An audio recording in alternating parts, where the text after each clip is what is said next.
যে মানুষটা একবার ফ্যামিলি প্রবলেমে পড়ে সেই মানুষটা আর কোনো কিছুতে ভালো লাগে না, কোনো কিছুতেই সে শান্তি খুঁজে পায় না, যতক্ষণ না পর্যন্ত সে মানুষটা তার পরিবারের মানুষগুলোকে ভালো না রাখতে পারবে ততক্ষণ তার মনে শান্তি থাকবে না। ওই যে কথায় আছে না যে মধ্যবিত্ত ফ্যামিলির ছেলে মেয়েদের বুকে একটাই টেনশন থাকে, মাথায় একটাই টেনশন থাকে, তাদের বুকে একটাই ব্যথা থাকে, সেটা হচ্ছে গিয়া কেমন করে সে তার পরিবারটাকে ভালো রাখবে। একটা সময়ের পর গিয়ে দেখা যায় যে পরিবারের মানুষগুলো ভালো থাকে না শুধু টাকার জন্য। তুমি টাকা কামাতে পারো না, তোমার টাকা নেই, আজকে তোমার ভালো কোনো চাকরি নেই, এইটার জন্য তোমার পরিবার ভালো নেই, কিংবা তোমার ভালো কোনো ক্যারিয়ার নেই, তোমার কোনো ভালো চাকরি নেই, তোমার টাকা নেই, এই সবগুলোকে নিয়েই তোমার ফ্যামিলিতে অনেক সমস্যা।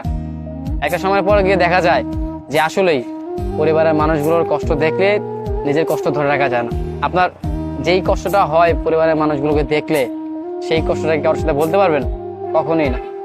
নিজের ব্যথাগুলো একমাত্র নিজে জানেন, অথচ মানুষ ভাবে যে কতই না ভালো আছেন, কিন্তু ভিতরে ভিতরে আপনার মনের মাঝে কতটা ব্যথা জমে আছে, মাথায় কতটা চিন্তা আছে, সেটা শুধু একমাত্র আপনিই জানেন।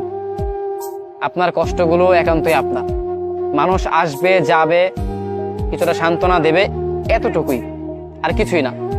দিন শেষে আপনার কষ্টগুলো, আপনার পরিস্থিতি, সবকিছুই আপনারটা আপনাকেই বুঝতে হবে। জানেন তো, জীবনে আর যাই করুক, মানে আর যাই হোক বা না হোক, আপনার অনেক টাকা কামান কিংবা আপনি নিজের ক্যারিয়ারটা সুন্দর করেন, দেখতে পারবেন পরিবারের মানুষগুলোকে খুব সহজেই ভালো রাখতে পারবেন। অধিকাংশ সময় আপনার প্রবলেমটা হচ্ছে, কিংবা বর্তমানে মিডল ক্লাস ফ্যামিলির ছেলে মেয়েদের সমস্যাটা হচ্ছে যে তারা তাদের পরিবারকে ভালো রাখতে পারছে না। কেন জানেন? তাদের চাকরি নেই, তাদের টাকা নেই, তাদের কোনো কিছুই নেই।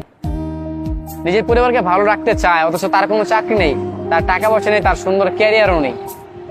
অন্যদিকে পরিবারের মানুষের সমস্যা, এই সবগুলোকে মিলে, মানে সবকিছু মিলিয়ে মানে এমন একটা ফিল আসে যেটা কাউকে বলে বোঝানো না, কেউ বুঝবেও না। এটা সবাই শুধু সান্ত্বনা দেবে, শুনবে, এক কান দিয়ে শুনবে, আরেক কান দিয়ে বের করে দেবে।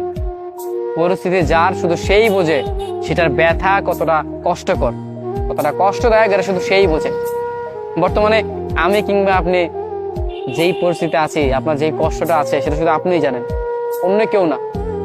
মাঝে মাঝে ইচ্ছা হয় যে নিজের ক্যারিয়ারটাকে যদি সুন্দর করে সাজাতে পারতাম, নিজের ক্যারিয়ারটাকে যদি অনেকটাই উন্নত করতে পারতাম, তাহলে সব সুখগুলো কিনে নিতাম।